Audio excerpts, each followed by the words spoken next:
Welcome to Works in Progress. My name is Allison Harper, and what we're going to talk about today is bridges. What better person to have here to talk about that subject is our very own Brian Wilson, Bridge Engineer for Public Works. Thank you for being here today, Brian. Thank you for inviting me, Allison. So we're going to go ahead and dive into some very interesting information regarding our bridges here in Chesapeake. Just start out with, we have many bridges. Brian, can you go over how many bridges we actually have in Chesapeake and which bridges does your team actually maintain? Sure. We have 112 bridges and culverts in Chesapeake that we own and operate, and 84 of those are bridges. And obviously, you know, we have the 3 movable bridges, and we have 81 fixed bridges. We own all the bridges that are on the borders with Virginia Beach, Portsmouth, and Norfolk, and soon we'll be getting the Deep Creek Bridge from the Army Corps of Engineers. There are obviously other bridges in the area, and those are like all the interstate bridges, I-64, I-664, and 464 owned by VDOT. South Norfolk Jordan Bridge Company owns the Jordan Bridge, and they maintain that, and then the Army Corps of Engineers owns and operates North Landing Movable Bridge and the Deep Creek Movable Bridge. But the 3 movable bridges that we own is the Great Bridge Bridge, the Gilmerton Bridge, and then the Centerville Bridge. That's correct? That's correct. Okay. Our main goal is to keep our traveling motorists safe as they're, and then we want to maintain our bridges here in Chesapeake for that reason. Can you kind of give an overview of the positions that the bridges team consists of and why those specialized positions are needed to operate? I work with 36 of the most dedicated professionals in the city. We have 3 engineers, 2 of them are professional engineers and one's an engineer in training that administer the program. We actually conduct the inspections, write all the reports, provide repair plans, things like that, and oversee the mechanics that maintain the bridges. We have 16 mechanics. They do everything from concrete work to lubricating the bridges, the movables, on a weekly basis. They'll do vegetation control, guardrail repairs, pretty much anything we need to do around the bridge, to include minor repairs. We have 3 electricians because the movables have a lot of electrical components in it, and they are constantly working on generators, all the limit switches and stuff, and things that are on the bridge, to include the lighting and the gate work and the HVAC systems. And then, of course, we have 1 welder who can do structural repairs and fabrication. We do a lot of fabrication for different divisions in the city as well. And then we have our 17 bridge operators who are more reliable than the mailman. So they make sure the public is safe and they operate the bridges in accordance with Coast Guard regulations. Great. So let's go into preventative maintenance and corrective maintenance when it comes to bridges. So can you kind of provide the differences of those when it comes to work, and can you give us some examples of preventative maintenance and corrective maintenance? Preventive maintenance is what we like to focus on. Our main goal with all the bridges to ensure the safety of the traveling public. And we do that mainly through preventive maintenance. It's probably about 90% of what we do, and that is keeping the bridges clean, making sure the water stays on top and runs off the bridges, the drainage, and then some concrete repairs. We do lubrication. Then we will shift over to corrective maintenance, and that's like minor repairs for us. So like during the snow operations, Centerville Bridge got too heavy because of snow. We ended up opening, and it actually knocked one of the wedges almost off. So we secured it at night, and that was about 1 in the morning, and we secured it at night, and then during the day shift came in and actually reattached the wedge to ensure that the bridge could operate. And so the bridge was inoperable for about 14 hours. So that's one of the corrective repairs we've done. We helped with the repair of the beam on the A&C Canal Bridge, the high-rise, in 2023 when it got hit by a dredge. And those are the types of corrective maintenance that we do. Can you give us a brief overview of what's involved in a bridge inspection when you all conduct those? We do bridge inspections because Federal Highway Administration mandates it, and it's called the National Bridge Inspection Standards Program. It was started around in the late 1960s after the Pleasure Point Bridge collapsed in West Virginia. And what it involves is ensuring the safety of the bridges for the traveling public to make sure that it can carry the load that it is designed for at all times. We get trained through FHWA, the inspectors do. We all have engineering degrees from accredited universities. Our bread and butter is every 2 years we do a safety inspection, which we look at every component on the bridge and we make a rating on that bridge, on those components to ensure that it's aging properly. Next, we'll have like a fracture critical bridge inspection, which is inspecting critical pieces of the structure of the bridge. Some bridges are built, steel bridges are built where if a component should fail, the bridge is in danger of collapsing. So every year we do a fracture critical inspection on those members, which is hands-on. We have to touch every inch of that to ensure the safety of that component. Then we'll have underwater inspections. Every 5 years you do an underwater inspection. We contract that out to inspection engineers that are also commercial divers. And they inspect everything below the bridge or below the water line. And then finally, special for us is a mechanical electrical inspection, which is done about once every 6 years.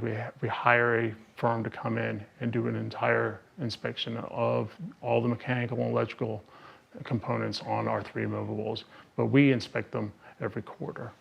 And also those bridge inspections may require a lane closure when you are out there. So, you communicate that information to me and we try to get that information out to the public if any impact to travel would be occurring. So as far as bridge maintenance, can you go over some specifics regarding bridge maintenance? So we're trained on how to design and set up work zones, and that is to ensure the safety of the commuters and the safety of the workers. We do what we can to not impact traffic as much as possible. When we're out there, we're replacing joints because you don't want water to get below the deck of the bridge. And those joints ensure the watertight integrity. So like we'll be doing a wash down on Centerville Bridge. You want to keep all your steel bridges clean.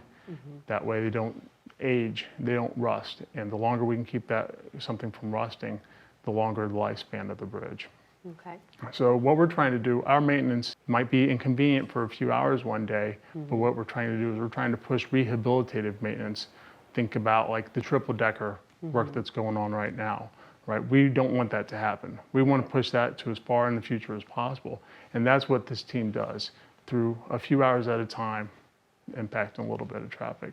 Right. And of course, there's always the necessary lane closures when things pop up, not planned, and that could happen. But again, your team goes right to work and we try to get that information out to the public if it would impact their travel.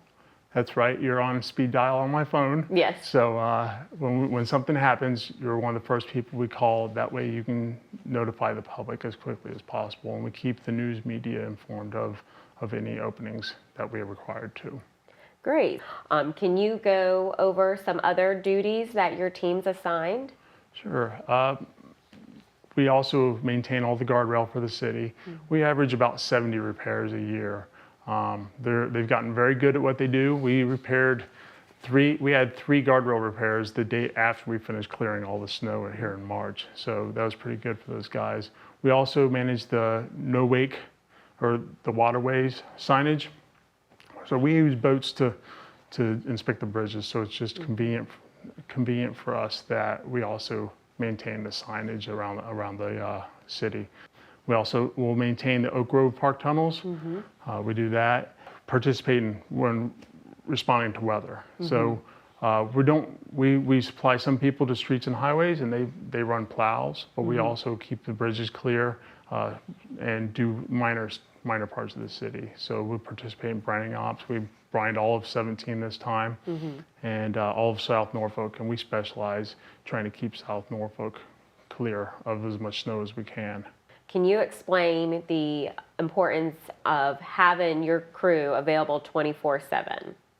We never know when somebody's going to come, when a vessel is going to want to come through one of the movable bridges. So we have an electrician or duty person on call 24 hours a day, and we also have an engineer who's on call 24 hours a day. And the importance there is that malfunctions only happen at 3 o'clock on Friday or at 5 o'clock in the morning on Sunday. We do want to limit the impact to the traveling public. Part of that is responding quickly. We respond within half an hour, and also making sure we're communicating properly with the public. So we'll work with the police if there's a malfunction at one of the bridges to have them turn traffic around, and we'll work with PubCom to make sure that the public knows that we're having a problem. But we do pretty well about maintaining the bridges. We had 10,915 openings last year and only had one malfunction that affected an opening. I think we're doing pretty well. All right, yep, it definitely sounds like it. So many questions we get are when bridges open during rush hour. Can you go into a little bit on maritime traffic, the restricted hour periods, and why the bridges have to open during certain times? And it may be during rush hour, which may be an inconvenience to motorists, but can you go into why we have to open them? Certainly. So the Coast Guard runs the regulations of the waterways, and the bridge is built over the waterway. So we're required to respond to their regulations and follow their regulations. They've worked with Chesapeake. The roads that have those movable bridges are major routes. And what they've done is instead of requiring every bridge to open on demand, they've allowed us to create schedules. One part of that schedule is the restricted hours schedule. Right. But commercial traffic still has a requirement to be able to move. And for 2 hours during some of the most crucial times that they like to move are also the times that the commuters like to drive to and from work. 2 hours prior, they're allowed to make reservations, 2 hours prior to asking for an opening. And what we do is we take those reservations, review them, make sure they're valid, and then we provide those to the news media and communication outlets at least half an hour before restricted hours opens to make sure everybody understands when the bridges will open. So we will never open the bridge early. That's very important, because if you think the bridge is going to open up at 7, you don't want to open it up at 6:58. Right. So transparency and honesty in what we're doing is very important, and we will attempt to make the openings as short as possible. Yeah, but of course, those rules don't apply if there's an emergency vessel or, a hazmat vessel. So those we have to open when they're coming through, correct? That's correct. We always open on demand for any vessel declaring an emergency, or any government vessel or a vessel carrying hazardous material, such as the Gold Coast fuel barge. So, and as far as like the openings for the Gilmerton, the Centerville, the Great Bridge Bridge, if we get a opening notification during restricted hour, we get notification. That information is posted on our Chesapeake Roads Twitter account. And then all the restricted hours and openings are available on our website at cityofchesapeake.net. So a lot of good information today, Brian. We thank you for being here to talk about bridges. We hope to, keep our information up to date, and we appreciate all that you and your team does for us. Thank you, Allison. Well, that is a wrap up for our Works in Progress. Thank you for joining us, and we'll see you next time.